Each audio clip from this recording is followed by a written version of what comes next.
point juridique, syndic et copropriété, cela faisait trop longtemps que je n'en avais pas fait. J'ai donc invité l'avocat Charles Bobot au micro à venir exposer son point de vue sur 3 points d'attention importants pour les syndics en ce moment. Charles Bobot, bonjour. Bonjour. Merci de nous rejoindre sur les ondes de Nimo pour un point juridique syndic et copropriété. La première question concerne la communication qui est faite par les syndics aux copropriétaires pour les informer de la dématérialisation des communications et la mise à jour des données. Alors dit comme ça paraît un peu flou. Je vais préciser les choses. Depuis la loi du 9 avril 2024, il est prévu que le syndic adresse les notifications à la dernière adresse mail connue.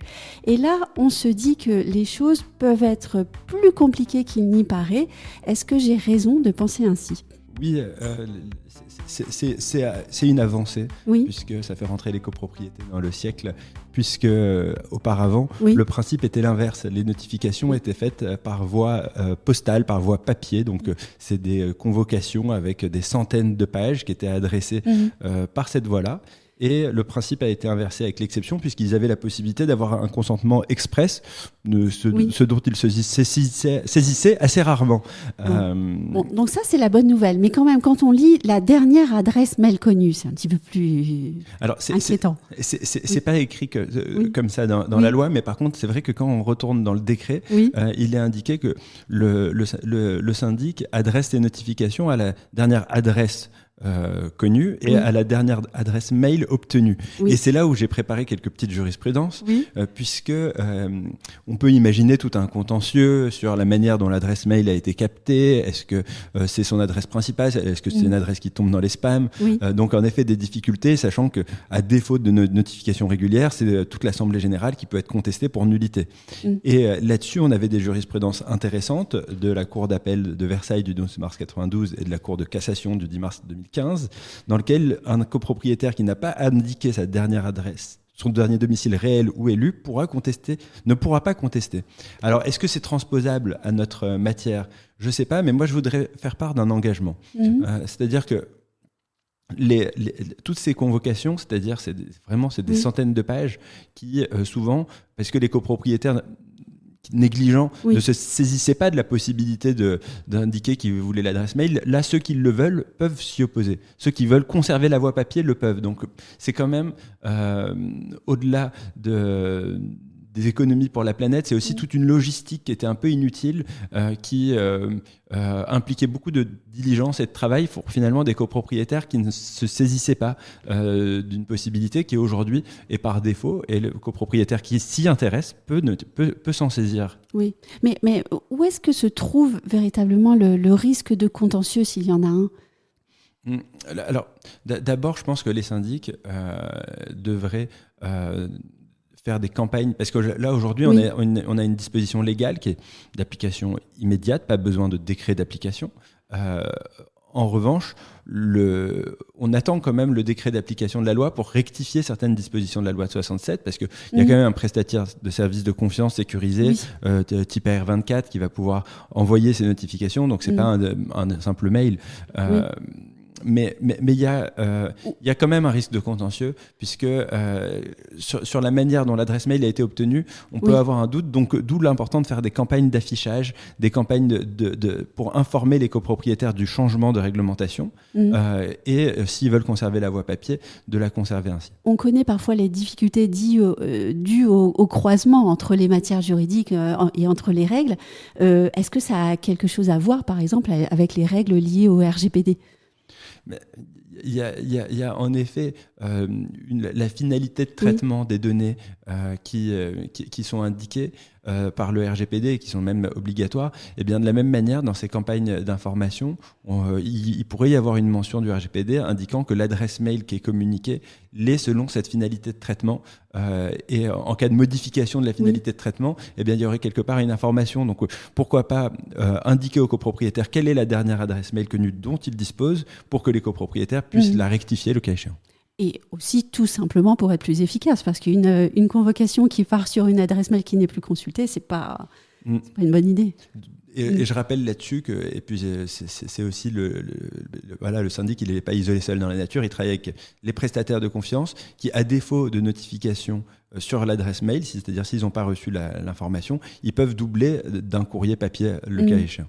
Donc si je comprends bien, votre message, il est plus éthique, notamment envers la planète, et puis aussi le respect des droits des copropriétaires, que sur un risque pour le syndic, au fond. Franchement, les deux, hein, parce que c'est quand même sécurisant d'avoir la dernière adresse obtenue, qui est quelque part un peu confirmée par les copropriétaires. Et puis, il y a quand même un troisième volet, c'est des économies qui sont faites pour le syndic sur le timbre pour les copropriétaires. Et cela pourra être réinvesti de manière utile, notamment pour des bons procédés pour diffuser, par exemple, le contenu des résolutions lors de l'Assemblée générale, pour qu'on ne perde pas le bénéfice de la représentation des graphiques, des documents utiles pour voter les travaux, notamment.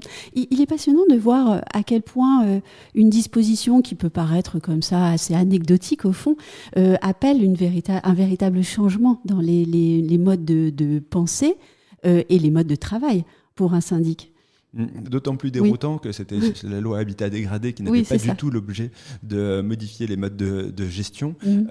Et finalement, en effet, il y a cette inversion, elle va permettre d'accélérer, parce que c'est quand même un processus de longue haleine, puisque la notification par voie électronique, d'abord il y a tout son cadre qui avait été créé avec la possibilité de pas avoir, parce que la voie postale, ça avait pour inconvénient les délais d'acheminement et aussi de faire partir le délai de contestation. Et donc là, au lendemain du délai de la notification par voie électronique, ça permet de faire courir les différents délais qui sont très importants, on le sait. Oui.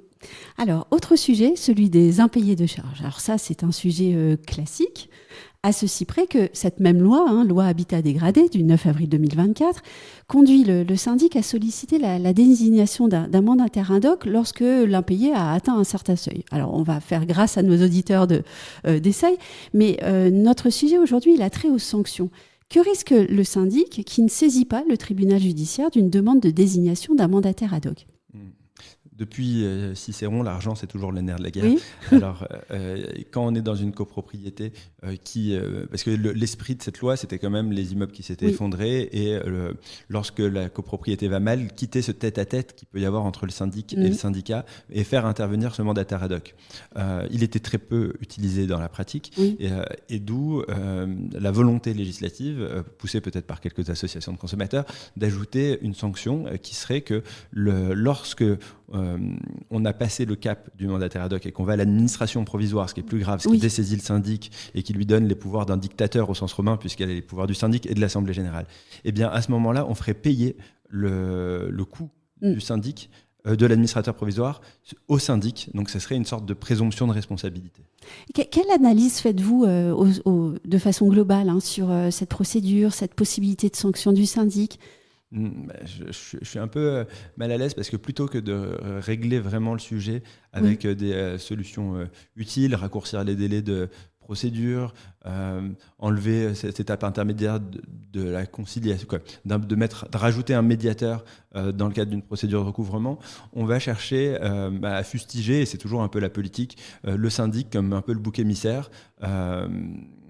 Et puis en plus, on crée une présomption de responsabilité au moment de la désignation de l'administration provisoire. C'est pas, je crains que il y ait l'effet inverse, c'est-à-dire que les syndics rejettent les copropriétés dont les seuils qu'on ne rappellera pas ne sont pas atteints. Oui, vous pouvez. C'est 25% d'impayés pour les copropriétés à la clôture des comptes et ça va vite. C'est un seuil qui est d'ailleurs qui est très critiqué parce que c'est un seuil très comptable et qui fait pas état de la situation de trésorerie, de savoir si c'est un impayé persistant, de savoir si c'est lié à des travaux ponctuels. Donc à la fois, le seuil de déclenchement est critiqué, et puis on n'a pas forcément assez de mandataires ad hoc compétents pour gérer le sujet.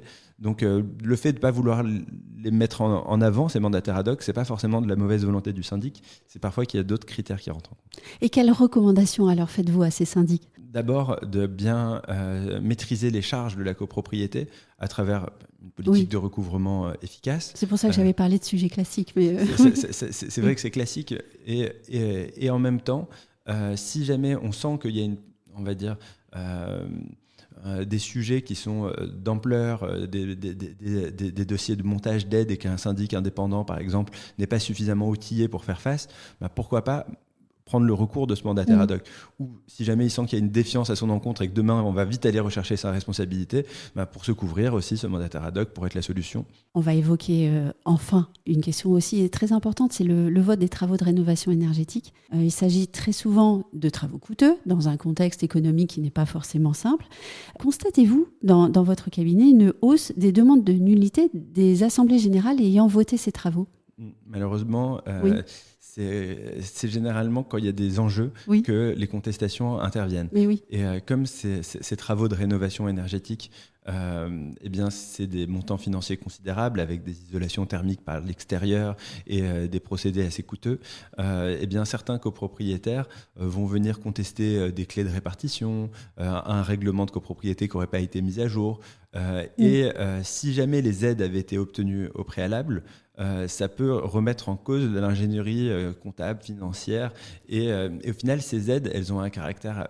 Là, on est en plein changement de gouvernement. On ne sait jamais jusqu'où ça va aller. Est-ce qu'il faut pas... Il y a un petit effet d'aubaine aussi. Donc, d'où l'intérêt quand même de se saisir rapidement des dispositifs en cours pour pouvoir avancer sur les sujets de DPE et triple PT. Donc vous confirmez que lorsque l'AG est contesté par un copropriétaire, les aides à la rénovation peuvent tomber. Et à ce moment-là, on a une suite d'effets de domino assez préjudiciables pour la copropriété également. Vous savez, un avocat ne sera jamais aussi...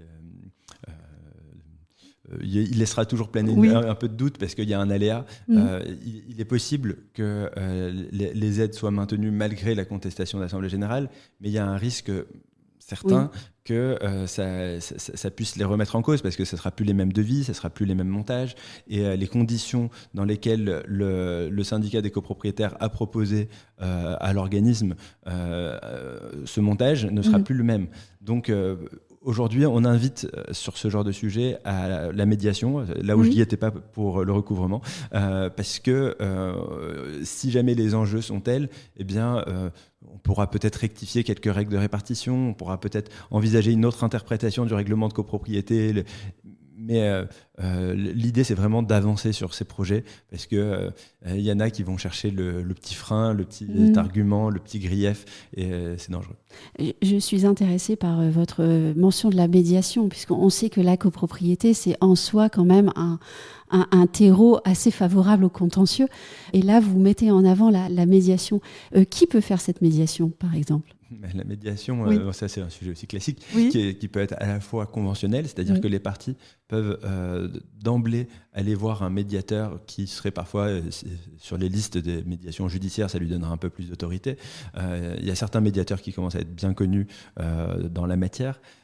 Et de l'autre, on peut, lorsque l'assignation a été lancée, d'ailleurs il y a même des obligations de rencontrer un médiateur pour qu'il nous fasse... Et je remarque que les avocats sont de plus en plus sensibles à inviter leurs clients à aller vers la médiation sur ces sujets, puisque au final les copropriétaires sont condamnés à vivre ensemble. Et je fais un aparté, à l'école des avocats, justement, il y a de plus en plus de formations à la médiation des jeunes avocats, et je pense que ça ne peut faire que du bien à la société, et notamment aux copropriétés. Mais bon, ça c'était un aparté personnel. À propos de choses personnelles, moi j'ai une question à vous poser. Pourquoi avez-vous choisi d'orienter votre pratique d'avocat au service de la défense des syndics ? Ouais, c'est vrai que tous les avocats ont une cause. Alors, celle du syndic, c'est parce que y avait au final beaucoup d'adversaires contre ce métier. À la fois... en premier lieu, les médias ? Les médias jouent leur part, il y a des marronniers, et donc c'est vrai que tous les ans on peut voir certains médias fustiger de manière un peu démagogique le syndic de l'augmentation des charges comme si c'était que ses honoraires. Et voilà, le syndic c'est un peu l'empêcheur de tourner en rond. Et puis en plus dans cette période, il y a eu la montée de tout ce qu'on appelle les néo-syndics qui ont parfois grimé les copropriétaires en latex en disant le syndic, si tu aimes ton syndic, c'est c'est que tu aimes ça, du genre, ça serait maso de rester chez son syndic. Ou il y a eu la campagne Matera où on avait aussi les copropriétaires, merci syndic pour tous les mots qui peuvent exister, d'écouter Vivaldi ou d'avoir des jambes en béton parce que l'ascenseur serait toujours en panne. Donc là-dessus, il y a eu la défense judiciaire du métier qui était intéressante, mais il y a un deuxième aspect, c'est que depuis 2018, rendez-vous compte du nombre de réglementations qui concernent la copropriété. La réforme de la gouvernance, l'ordonnance du 30 octobre, la loi 3DS sur les mises à jour des règlements de copro, la loi climat résilience, les DPE, les triple PT, et maintenant la loi habitat dégradé, et demain il y en aura d'autres. Donc aujourd'hui, de décrypter les lois en copropriété et de défendre le métier font que ça rend vraiment cet exercice passionnant. Et en plus, la copropriété fait partie de la ville de demain, nécessairement. C'est ça, il y a des enjeux de rénovation énergétique, il y a des enjeux de copropriété dégradée qui font qu'aujourd'hui, on est nombreux à se rendre compte que, et les pouvoirs publics en premier lieu, après avoir dit oui, il faut déverrouiller la profession, ou il y aurait un petit peu cet angle négatif vis-à-vis du syndic, aujourd'hui, on voit que de plus en plus, on le considère comme un acteur incontournable et nécessaire. Oui, alors je vais vous poser une question très très bête. Au vu de ce que je viens d'entendre, mais le déverrouillage du métier, qu'en pensez-vous ?